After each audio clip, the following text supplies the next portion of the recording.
Prepare for trouble!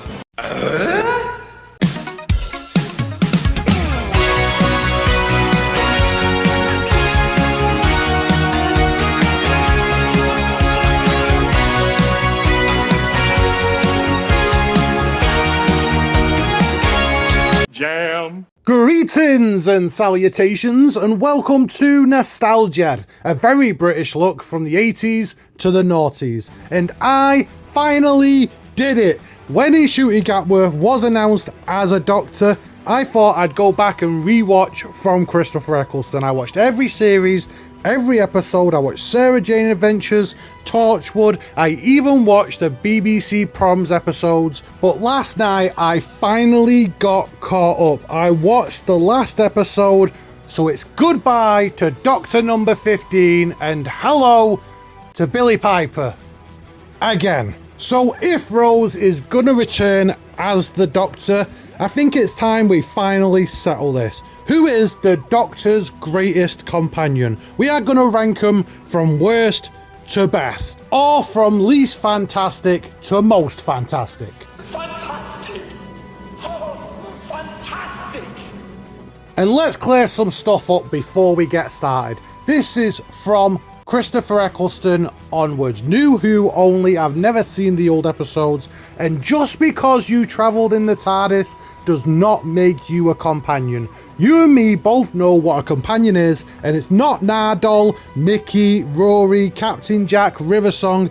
If we start down that rabbit hole, shit, we're gonna have to talk about Adam from the first series, and nobody wants to talk about that arsehole. And now two things that shouldn't need saying, but they're gonna say them anyway because you'll take to the comments because you're all pricks. Spoiler warning, you're gonna be talking about who the Doctor travels with, when they die, other people that die, big spoiler warning. And the other one is, this is clearly our choice. This is our least favourite to our most favourite. This is our opinion, don't agree, perfect, get to the comments. Let us know yours. All good? Right, let's rock it. We've got plenty to get through. I've got 12 companions to rock. Let's go.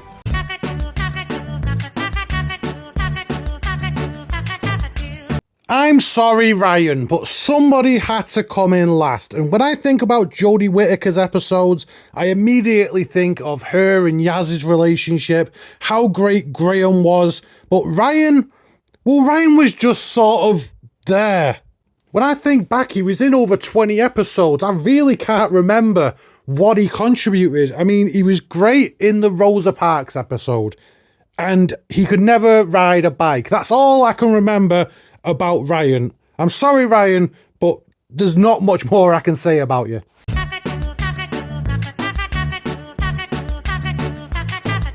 I'm Mr. Ring-a-Ding, I make your heart bells sing. Please don't make me laugh, just take my autograph. I'm sorry, I know you've only just got that Mr. Ring-a-Ding song out of your head, but I had to. The newest companion, Belinda, she only just missed out on being bottom of the list. And there's only one reason why she didn't end up below Ryan, and that is that her and the Doctor made the world's cutest baby. Look how cute Poppy was. It actually started off really well for Belinda. I had high hopes when she went to her own star, her planet Miss Belinda Chandra 1, and turning her controlling X into a sperm. I had high hopes for Belinda, but for the rest of that series, she was just forgettable.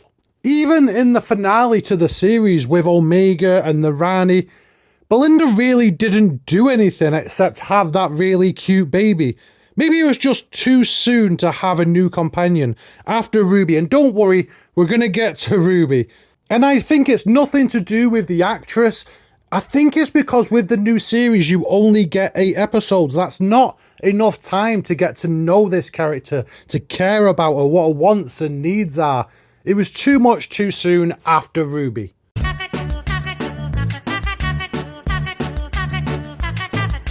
You know what? Dan actually really surprised me. When I first heard that John Bishop was going to be in Doctor Who, I assumed it was going to be a one-off like Peter Kay or Greg Davis or Frank Skinner. But no, Dan stuck around with Whittaker's Doctor and Yaz for quite a while, and he was really likeable. I mean, Doctor Who rarely escapes Cardiff or London. It was nice to see a series set in Liverpool. And Dan was right in the middle of those Flux episodes with his dog protector, Carvanista. Those two together were gold. Listen, John Bishop as Dan was never going to be a Rose, a Donna, an Amy. But you know what? He did a good job. He's not bad.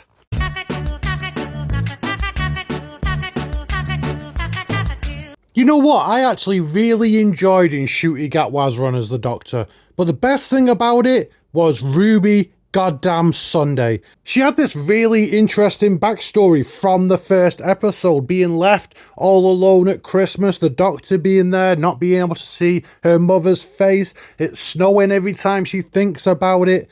That was a great first episode, not including the Goblin King trying to eat those babies and that kick-ass song. That was a great first series for Ruby. Space babies, getting to meet the Beatles. That great episode where you see that alternative life, where that creepy ass woman's following her. You have her dating that arsehole Conrad, who just wants to get into UNIT. Ruby was one of the most interesting companions we'd had in years. Could have been a top 5 companion easily if she had just stuck around for a bit longer. She got 1 season in the TARDIS. She was so much better than Belinda. Screw off Belinda, should have kept Ruby.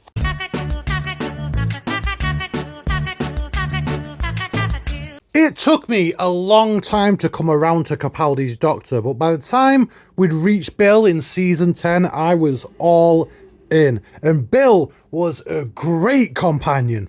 But sweet Jesus, does our Bill go through it. She might have had the darkest, saddest and horrid run of any companion. When we first meet her, she's a dinner lady at the university and she's going to go on all these adventures through time and space with the Doctor, only to find out that she wasn't real in the Shadow Realm. She fell in love only for the girl to be like a liquid psycho. Shit really goes sideways when she gets a massive hole shot in her, spending 10 years getting tortured while the fucking Doctor's dicking about upstairs with Missy, only for her to find out that she's been turned into a goddamn Cyberman. Those scenes where we find out that Bill's a Cyberman are truly heartbreaking. And the whole time the Master and Missy are being cockwombles towards her and picking on her. It's heart-rendering. That ending where Heather takes Bill and now they're intergalactic immortal beings. Bill deserved better. Listen, Bill could have been higher on this list if it weren't for the fact I don't ever want to revisit those episodes.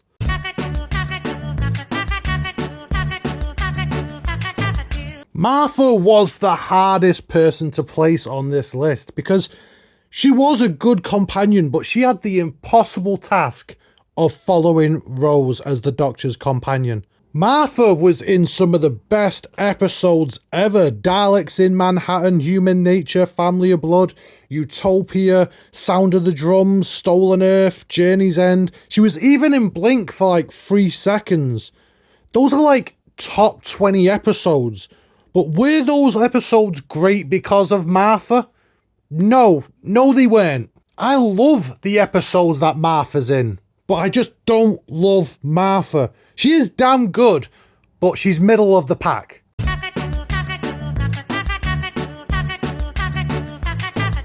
Whenever I listen to Doctor Who podcasts or watch YouTube videos, people love Donna Noble. What am I missing? I never liked her that much. And maybe it's not Donna, maybe it's Catherine Tate that I find obnoxious and annoying. Anytime I am rewatching Doctor Who from the beginning, it's like a roller coaster. We start with Christopher Eccleston, we get off to a great start, and then we've got Tennant and Piper having fun, and then the best series ever, season 3, and then I get hit with a ton of bricks, and I realise, shit, it's time for Donna Noble. Okay, maybe I'm being a bit harsh. Like Martha, she is in some great episodes, and Catherine Tate does a pretty damn good job in things like Turn Left and Journey's End, where she's Dr. Donna. Runaway Bride was fun. That's Catherine Tate at her best. It was nice to see her back with David Tennant in the new series, especially The Giggle. That's a great episode. Listen, I'm not going to say that I hate Donna,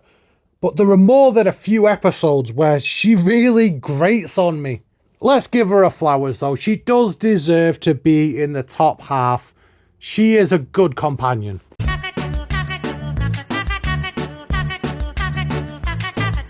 I do feel a little bit bad about putting Ryan last, but somebody has to come last. But his granddad Graham, by the great Bradley Walsh, was superb. The Doctor's companions tend to be young females. Not all of the time, but most of the time it's young girls. But we had a new type of Doctor with Jodie Whittaker, a female Doctor.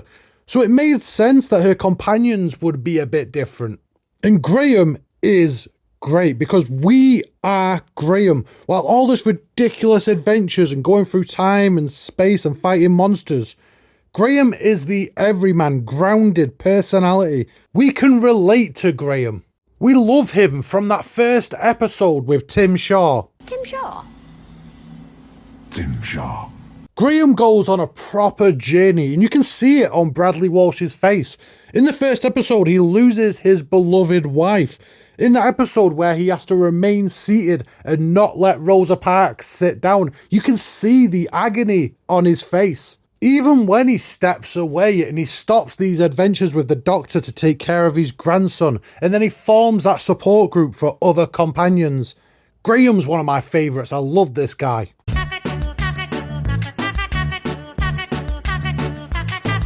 I went back and forth on who to put higher, Graham or Yaz, but I had to go with Yaz. It just pips it for me because of her relationship with the Doctor. I don't think there's ever been a more devoted and loyal companion than our Yaz. She sticks with the Doctor through it all. Yaz is the first person to make Whittaker's Doctor aware that she is a female. Then you've got Tim Shaw, Daleks, Cybermen, Sea Devils, even Weeping Angels. And that whole Flux saga, Yaz is there the whole time. The fact that the Doctor and Yaz never get to declare their intimate feelings for each other is a crime. I wanted Yaz and the Doctor to get together.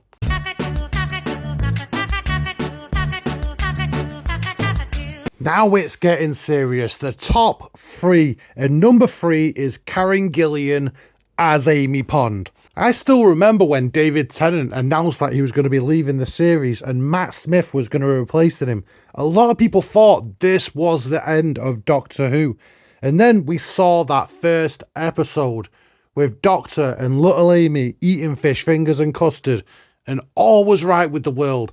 And then we saw grown-up Amy and Karen Gillan wearing that police girl's outfit with those legs. And we knew this was one of the greatest companions in Doctor Who history. I love Amy Pond. There are too many amazing Amy Pond moments to list. I mean, just off the top of my head, you have that decision in Beast Below. I think it's only her second episode. Her and Rory's relationship with him standing guard by the Pandorica. Discovering that River Song is Amy and Rory's daughter. Letting the Weeping Angels take her so she can be together with Rory. Amy has to be a top 3 companion. And I know in a lot of your books, Amy Pond is number 1.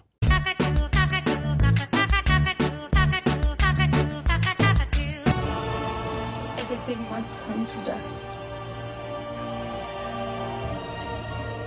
All things. Everything dies. You all thought that Rose was going to be number 1, didn't you? I still remember 2005, that first episode, Rose. I came in from work. I'd never seen an episode of Doctor Who before Christopher Eccleston's. But I knew Billie Piper as the pop singer. You know, honey to the bee, that's you for me. I think the whole world was surprised by just how amazing Billie Piper was as Rose. She was incredible with Christopher Eccleston, and even better with David Tennant.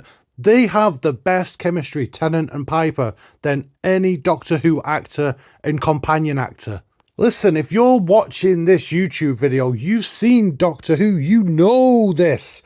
But for those of you like me who had never seen Doctor Who before Rose, she held our hands as we discovered this incredible universe. This is why companions are so essential, sometimes more than the Doctor, because we don't see the world through the Doctor's eyes. The companions are us, we're the humans being dragged along on these mad mad adventures. On Rose's first trip in the TARDIS, she sees the end of the world, and then you've got Slovene, Daleks, Cybermen, werewolves, Absorbaloths. We got to meet all these monsters just like she did for the first time with Rose. The first person to meet Captain Jack is Rose. We cried as she held her dad as he died. It's so weird. The day my father died. I thought it'd be all sort of grim and stormy. It's just an ordinary day. The past is another country. We got to see our first ever Doctor regeneration with her. She was my first companion, a lot of your first companions, but she is not my number one favourite companion.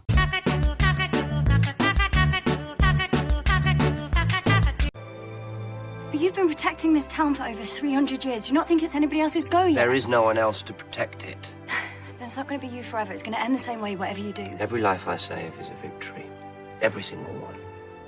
What about your life? Just for once, after all of this time, have you not earned the right to think about that?